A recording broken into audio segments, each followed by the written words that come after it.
దేవుని అతి ప్రశస్త నామమునకు మహిమ కలుగును గాక. దేవదేవుని ఘనతను ఆపాదించి మన ప్రభుకి సన్నిధులు చెప్పడానికి మన దేవుడు మనకు అనుగ్రహించిన సహాయం కోసం వందనాలు.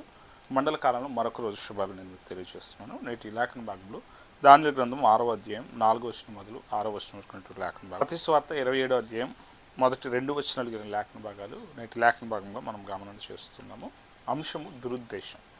మన ఉద్దేశం సరైనది కాకపోతే మనము తప్పుడు ఆలోచన చేత, స్వార్థం చేత, వేరే ఆలోచన చేత ఉపాయాలు పన్ని, కపటోపాయాలు పన్ని మనము కావాలని తప్పు చేసేటువంటి విధానం కోసం చేసే ఆలోచన అది దురుద్దేశంగా మనం చూస్తాం.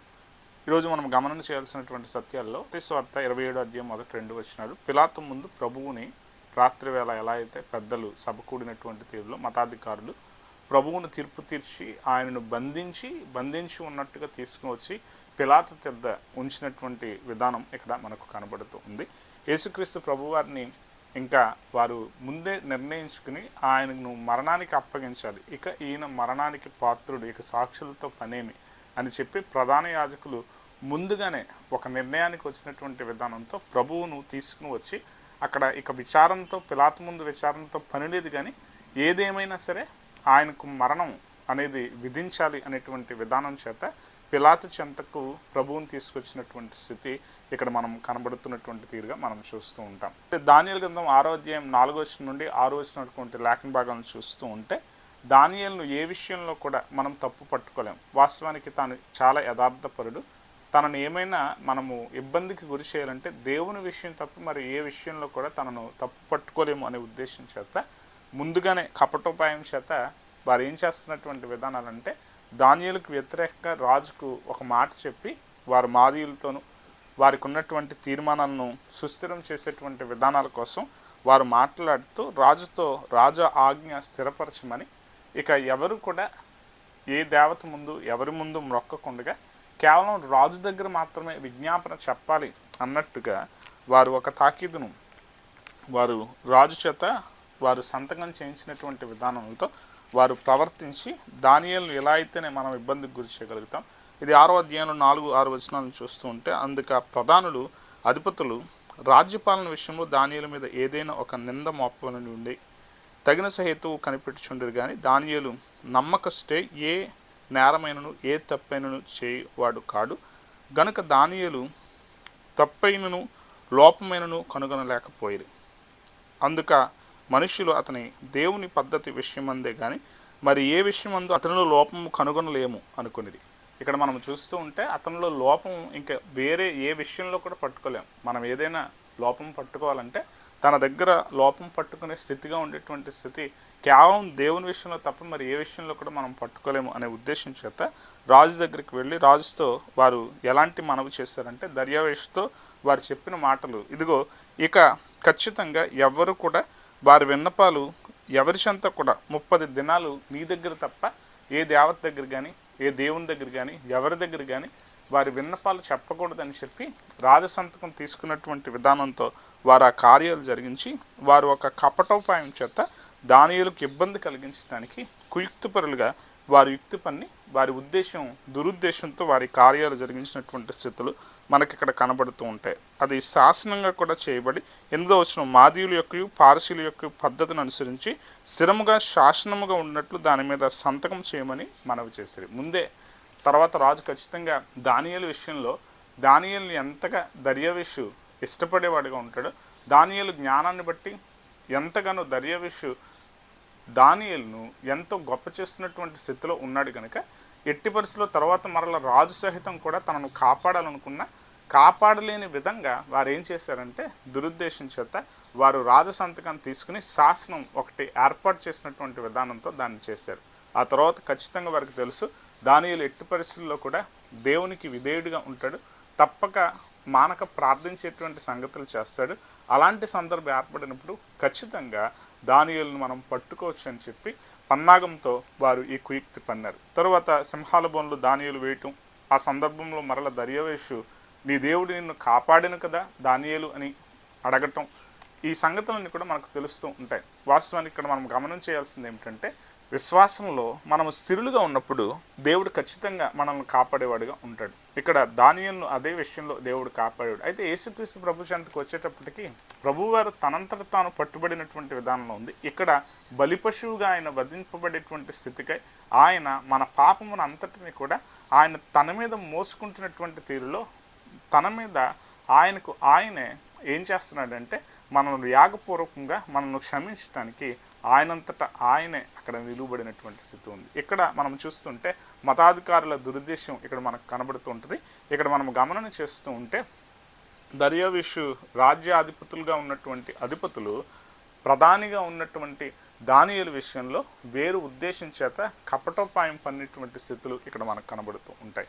అదే విధానంలో మనము కీర్తన గ్రంథం 54వ అధ్యాయం చూస్తూ ఉంటే 54వ అధ్యాయంలో కీర్తన గ్రంథంలో దావీదు ఈ ప్రార్థన చేస్తూ ఉన్నాడు. వాస్తవానికి ఆ కీర్తన మనం గమనం చేస్తూ ఉంటే దావీదు ఇక్కడ ఒక ఇబ్బందికరమైనటువంటి పరిస్థితిలోనికి తాను వెళ్ళినప్పుడు ఈ ప్రార్థన చేస్తున్నాడు. ఎలాంటి పరిస్థితిలోకి అంటే తన వారైనటువంటి జిఫీలీలు వారు ఏం చేశారంటే సౌలుకు ఆ సమాచారం మా చెంత దావీదు నివసించాడని చెప్పి సౌలుకు వర్తమానం పంపి నువ్వు వచ్చి ఇదిగో నీ ఇష్టం వచ్చినట్టుగా దావీదుని నీ మనసుకు నచ్చినట్టు సంహరించు అనేటువంటి ఉద్దేశం చేత ఆ సమాచారాన్ని తీసుకుని వెళ్ళి సౌలుకు చెప్పినటువంటి విధానం వారు చేశారు. అలాంటి సందర్భంలో దావీదు ఏం చేస్తున్నాడంటే దేవుణ్ణి ప్రార్థిస్తున్నాడు. ఇదిగో నా శత్రువులు ఎలా అయితే నన్ను గట్టువేసి నన్ను సంహరించడానికి వారు చేస్తున్న పన్నాగాలు ఉన్నాయో వాటిని అన్నిటి నుండి కూడా బలాఢ్యుల చేతిలోంచి నన్ను విడిపించు. 3వ వచనం, అన్యులు నా మీదకి లేచి ఉన్నారు, బలాఢ్యులు నా ప్రాణము తీర్చుచున్నారు, వారు తమ ఎదుటి దేవుణ్ణి ఉంచుకున్నవారు కారు. వారు ఎలాంటి వారంటే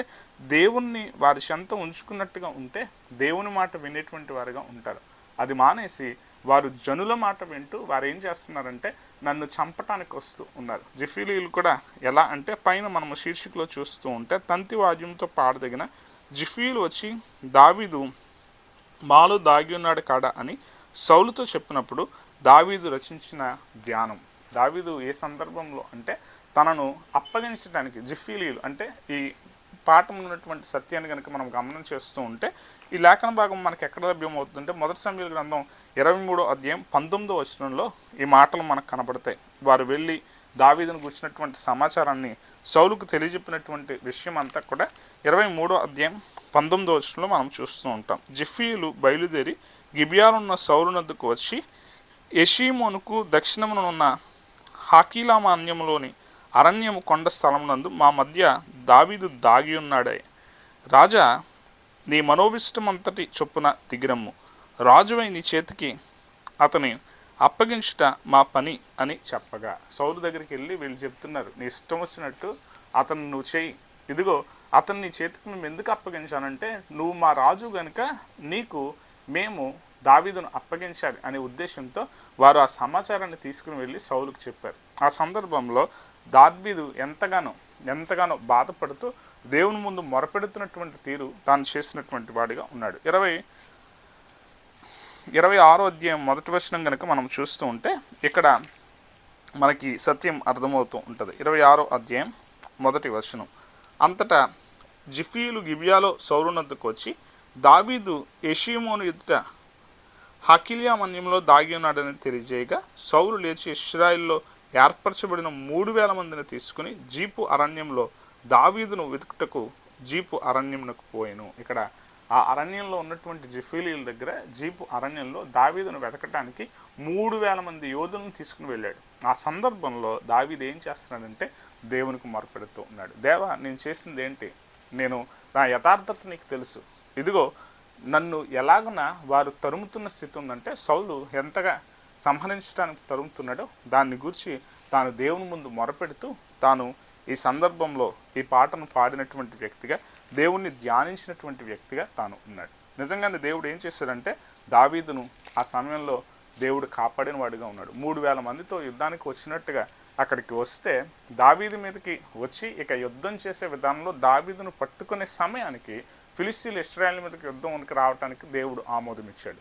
సో ఇప్పుడు ఏమైందంటే ఇప్పుడు దావీదును తరమటం మాని ఫిలిస్తీన్లతో యుద్ధం చేయటానికి సౌలు తిరిగి వెళ్లాల్సి వచ్చింది. ఈరోజు మన బ్రతుకుల్లో మనం ఆలోచన చేయాలి. దేవుడు కొన్నిసార్లు మనల్ని ఎలా కాపాడుతాడు అంటే అది మనం చెప్పలేం. కానీ దేవుని మీద ఆనుకున్నటువంటి స్థితిలో మనం ఉంటే మనవారైనటువంటి వారు కూడా మనకు విరోధులుగా ఉండి మన గురించి వేరు విధానాల్లో వారు ప్రవర్తిస్తూ ఉన్నా కూడా దేవుడు ఖచ్చితంగా మనల్ని కాపాడుతాడు. ఉద్దేశం అనేది చాలా సవ్యంగా మన ఉద్దేశాలు ఉండాలి. దురుద్దేశంతో ఉండేటువంటి స్థితులు కాక మన ఉద్దేశాలు దేవుని యొక్క ప్రణాళిక చొప్పున యథార్థతతో నిలబడేటట్టు ఉండాలి. అలా లేకపోతే మనం ఏమవుతామంటే మనము ఇబ్బందిని కొని తెచ్చుకున్నటువంటి వారంగా ఉంటాం. ఇక్కడ సౌలు విషయంలో కూడా దావీదు ఇదే మాట తెలియచేసినటువంటి స్థితి చూస్తాం. మొదటి సమూయేలు గ్రంథము 26వ అధ్యాయంలో ఆ సందర్భంలో జీపు అరణ్యంలో పరుండిన వారుగా సౌలుతో వచ్చినటువంటి వీరులందరూ పరుండిన చోట మరల దావీదు చేతికి సౌలును దేవుడు అప్పగిస్తాడు. ఆ సందర్భంలో తన నీళ్ల బుడ్డిని అలాగే తన బళ్ళాన్ని తీసుకుని దావీదు వెళ్ళి పిలిచి అబ్నేరుతో మాట్లాడినటువంటి సందర్భం 26వ అధ్యాయంలో జరుగుతూ ఉంటుంది. ఆ సందర్భంలో 19వ వచనంలో తాను మాట్లాడతాడు, రాజా నా ఏలినవాడ నీ దాసుని మాటలు వినుము, నా మీద పడవలనని యెహోవా నిన్ను ప్రేరేపించినడరా నైవేద్యం చేసి ఆయనను శాంతపరచవచ్చును. అయితే నరులెవరైనా నిన్ను ప్రేరేపించినడరా వారు యెహోవా దృష్టికి శాపగ్రస్తులగుదురు. దేవుడు నన్ను తరమని అనట్లే, నిజంగానే అలా అని ఉంటే దేవుడు నా చేతికి నిన్ను అప్పగించడు. అయినా కూడా నువ్వు దేవుణ్ణి విడిచి నువ్వేం చేస్తున్నావంటే నరుల మాట విని నన్ను చంపటానికి వస్తున్నావు. నేను ఎలాంటి వాడిని అంటే నేను మిన్నల్ని వంటి వాడిని, నేను నా ఏలినవాడ అని ఇక్కడ కూడా దావీదు సంబోధిస్తున్నటువంటి విధానం ఉంది. అంటే ఇక్కడ తన యథార్థత ఎలా ఉందో, తన విధేయత ఎలా ఉందో దాన్ని అంతటిని కూడా అక్కడ కనపరుస్తున్నటువంటి స్థితి మనకు కనబడుతూ ఉంటుంది. మన జీవితంలో మనం ఆలోచన చేయాలి. దేవుని ముందు మనం నిలిచే, దేవుని నమ్ముకున్న స్థితిలో మనం ఉండే ఆ స్థితుల్లో మనం గనుక యథార్థతలో నిలబడితే మనము ఎంత కష్టంలో ఉన్నా కూడా దేవుడు దావీదును కాపాడినట్టు మనల్ని కాపాడుతాడు. దేవుని ఉద్దేశంలో గనుక ఒకవేళ మనకు శ్రమ అది ఉన్నా కూడా ఆ శ్రమను మనము భరించటానికి, దేవుని కోసం అనుభవించడానికి ఇష్టపడితే దేవుడు నిన్ను హెచ్చించేవాడుగా ఉంటాడు. యేసుక్రీస్తు ప్రభువారు అక్కడ ఆ కార్యాలు ఎలా అంటే అంత శ్రమ, అంత కష్టం, అంత ఇబ్బందిగా ఉన్నా కూడా ఆయన ఏం చేస్తున్నాడంటే దేవుని చిత్తానికి విధేయుడిగానే తనను తాను అర్పించుకోవటానికి తాను ఇష్టపడిన వాడిగా ఉన్నాడు. ఈరోజు మన జీవితాల్లో మన స్థితి ఎలా ఉందో పరిశీలన చేసుకుని మన ఉద్దేశాలు సరైనవిగా ఉండేటట్టుగా మనము ముందుకు కొనసాగితే దేవుని దీవెనలు పొందుకుంటాం. ఆ తీరును మనం వర్ధిల్లటానికి దేవుని కృప సదా మనకు తోడే సంరక్షించి కాపాడును గాక. ఆమేన్.